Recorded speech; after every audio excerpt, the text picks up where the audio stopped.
Hi guys, நம்ம mushroom KV தான் பார்க்க போகிறோம். கொஞ்சம் கடுகு போட்டுக்கலாம். கடுகு பொரிஞ்சோறு நம்ம கருவேப்பிலையை போட்டுக்கலாம். கருவேப்பிலை போட்டோடனே வெங்காயம் நான் கட் பண்ணி வச்சுருக்கேன், வெங்காயம் போட்டுக்கலாம். இதெல்லாம் நல்லா வதக்கி விட்டுருங்க. நல்லா வதங்கினோடனே நம்ம கொஞ்சம் மஞ்சள்தூள், தக்காளி சேர்த்துக்கலாம். இது நல்லா மசைட்டோம். மசைற அளவுக்கு நம்ம வறுத்து விட்டுக்கலாம்.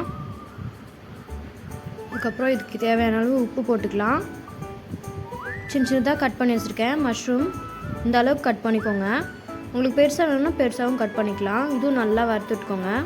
குழம்பு மிளகாத்தூள் போட்டுக்கிறேன் நான். இதுவும் நல்லா போட்டு வறுத்து விட்டுக்கலாம். பாருங்கள், இதுலேயே தண்ணி வரும். நீங்கள் தண்ணியே ஊற்ற வேணாம். வெள்ளை சாதத்துக்கு சூப்பராக இருக்கும். சுட சுட சாப்பாடு செஞ்சு கிரேவி வச்சு சாப்பிடுங்க. சாப்பிட்டு பார்த்து எப்படி இருக்குன்னு சொல்லுங்கள்.